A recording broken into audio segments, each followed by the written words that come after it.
Assalamualaikum warahmatullahi wabarakatuh.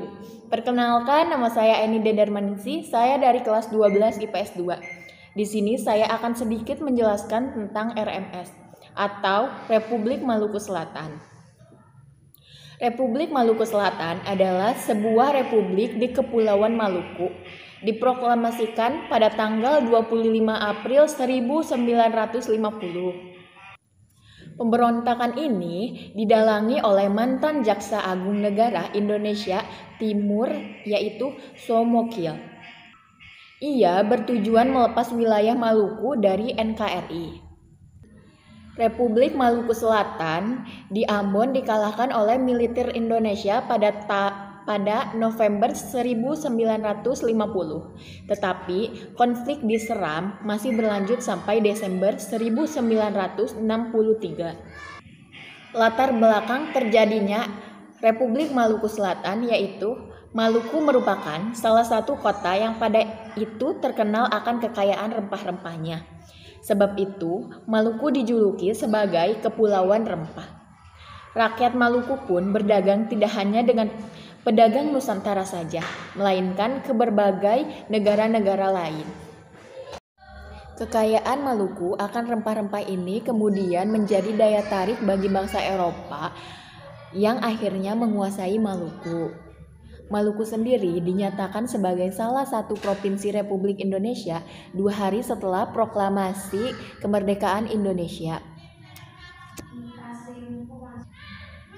Bersatunya Maluku dengan Indonesia ini untuk mencegah Belanda dalam upaya menguasai Maluku dan kekuasaannya. Namun, setelah Maluku bersatu dengan NKRI, salah satu tokoh pejuang menyatakan bergabungnya Maluku dengan Indonesia akan memicu masalah. Pemerintah Maluku kemudian memproklamasikan RMS sehingga secara resmi republik ini keluar dari NIT dan RIS. Setelah RMS diproklamasikan, muncul pemberitaan tentang Kenil dari Belanda yang dianggap melindungi para proklamator Maluku Selatan. Keterlibatan Kenil ini kemudian memicu kecurigaan pihak Indonesia terkait campur tangan Belanda dalam pendirian RMS.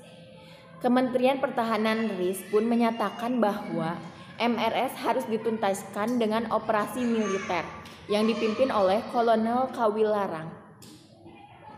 Setelah kelompok tersebut tersebar di wilayah kekuasaan RMS, pasukan APRIS pun secara perlahan mulai dapat menguasai wilayah-wilayah tersebut. Kemudian Presiden pertama RMS, J.H. Manuhutu dan Perdana Menteri RMS, Kai Rizal, beserta 9 menteri ditangkap. Mereka semua dijatuhi hukuman penjara selama 3-5 tahun.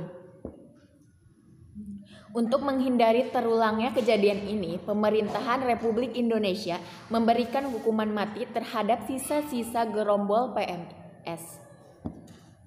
Sekian dari saya, mohon maaf bila ada kesalahan. Wassalamualaikum warahmatullahi wabarakatuh.